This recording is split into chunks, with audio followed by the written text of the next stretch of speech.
सुबह पढ़ो या रात को, बस इस बात को याद रखो कि सफल बनना है एक दिन आपको। देर रात तक सिर्फ चैटिंग करने वाले ही नहीं जागते, कुछ सिरफिरे भी ऐसे होते हैं जो अपना कैरियर बनाने के लिए जागते हैं। दिन में पढ़ते समय नींद कैसे आ सकती है? तुम्हें तो वो रात भी पढ़ना है जब वो सो रहे होंगे, क्योंकि अगर तुम सो गए और सोते हुए टॉपर बनने का सपना देख रहे हो तो ठीक उसी समय कोई और टॉपर बनने के लिए पढ़ाई कर रहा होगा। हारने वाला विद्यार्थी जीतने वाले विद्यार्थी पर ध्यान देता है, जबकि जीतने वाला विद्यार्थी सिर्फ अपने जीतने पर ध्यान देता है। याद रखना, जिंदगी में आपको वो कभी नहीं मिलता जो आप चाहते हो, बल्कि वो मिलता है जो आप दिल से चाहते हो, जी जान से चाहते हो। और जिस चीज को आप जी जान से चाहते हो उसे पाने के लिए आप किसी भी हद तक पार कर सकते हो। जिद्दी इंसान कभी हार नहीं मान सकता और ना ही चैन से बैठ सकता है, कितनी बार भी हार का सामना क्यों न करना पड़े। इसलिए तो कहते हैं अपने सपनों को हकीकत में बदलने के लिए जिद्दी बनना बहुत जरूरी है। जो सुबह की पढ़ाई को शाम को टाल देते हैं और शाम की पढ़ाई को रात को टाल देते हैं और घोड़े बेचकर सो जाते हैं और फिर खुद सोचते हैं उनका पूरा दिन बर्बाद कैसे हो गया। उनकी बहुत बड़ी गलती फहमी है, उनकी दिन नहीं बल्कि उनकी आने वाली पूरी जिंदगी बर्बाद हो जाएगी। लोग बहाना बनाते रहते हैं कि जैसे चलो के बाहर सोशल मीडिया देख लेते हैं, एक बार किसी से बात कर लेते हैं, चलो अभी गेम खेल लेते हैं, चलो बाहर घूम कर आते हैं। और जब रात हो जाती है तब लगता है कि थोड़ा सा पढ़ लेना चाहिए, और जब पढ़ने के लिए बैठ जाते हैं तो नींद आ जाती है।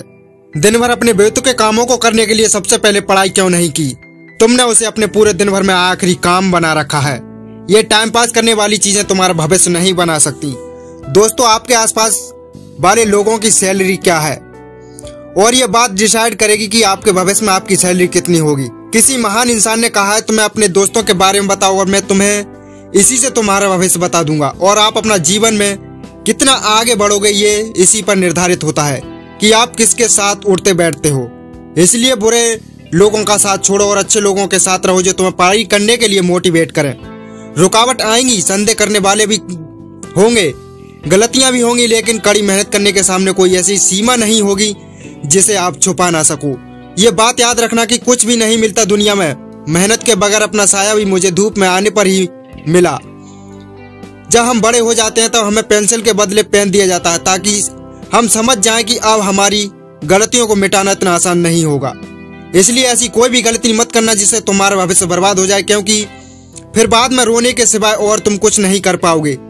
हम दिन भर फालतू का काम करते हैं, बचे हुए समय में पढ़ाई करने की कोशिश करते हैं, जबकि तुम्हें पढ़ाई के अलावा दूसरे काम बचे हुए समय में करने चाहिए और बचे हुए समय को फिजूल के कामों में बर्बाद करना चाहिए। तुम्हारे पास इतना समय है ही नहीं कि तुम उसे फिजूल में गवा सको, और फिर लगता है कि तुम्हारे पास समय है जो कि तुमसे कट नहीं रहा है।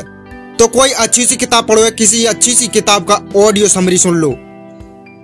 तो खाली समय में तुम कुछ अच्छा सुनो और कुछ नया सीखो, तभी तो तुम में और दूसरों में कुछ अंतर रह जाएगा। दोस्तों, दूसरों में और खुद में अंतर रखोगे तभी तो दूसरों से आगे निकल पाओगे। हारने और जीतने वाले इंसान में बहुत बड़ा अंतर होता है। हारने वाला इंसान कोशिश करना तब छोड़ देता है जब वह थक जाता है, लेकिन जीतने वाला इंसान तब तक कोशिश करता रहता है जब तक वह जीत नहीं जाता। हम जो भी दिल से चाहते हैं हमें वह कभी आसानी से नहीं मिलता, लेकिन हम भी तो सब वही चाहते हैं जिसे पाना आसान नहीं होता। लेकिन ये बात भूल जाते हैं कि उस चीज को पाना अगर आसान नहीं होता तो हार किसी को नहीं मिलेगी, तो उसके लिए कोशिश करें और मेहनत करनी पड़ेगी।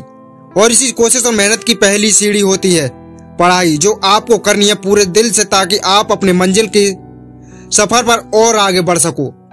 तकलीफें होंगी, परेशानियां भी आएंगी, लेकिन अपने मन को कभी भटकने मत देना। पढ़ाई करने का मन भी नहीं होगा, लेकिन ये कोई ज्यादा बड़ी समस्या नहीं है।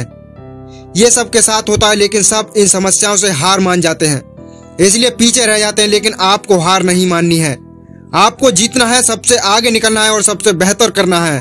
हाँ जी दोस्तों, अगर समस्या आपके अंदर है तो समाधान भी आपके अंदर ही मिलेगा। ऐसे में तो सिर्फ आपको सलाह ही दे सकता हूँ। अंत में सिर्फ इतना ही कहूंगा, बहुत से लोग मिलेंगे और बहुत से दोस्त भी मिलेंगे, जिंदगी में आते जाते रहेंगे, लेकिन एक बार ये समय गुजर गया ना तो ये फिर वापस आएगा, नहीं आप उसे देख पाएंगे। अपने शौक जरूर पूरे करो, लेकिन इस कीमती समय को बर्बाद मत करना, नहीं तो अंत में पछताओगे। हर किसी से नहीं होता जो तू करके दिखाएगा, ये वो काम है जो तुझे मंजिल दिखाएगा। आशा करता हूँ कि इनमें से कोई ना कोई बात आपके दिल पर जरूर लगी होगी और आपको पढ़ने के लिए मजबूर करेगी। अगर दोस्तों आपको ये मोटिवेशनल स्टोरी सही लगे तो वीडियो को लाइक करके प्लीज चैनल को जरूर सब्सक्राइब करें और सभी दोस्तों के साथ इस कहानी को शेयर करें। धन्यवाद।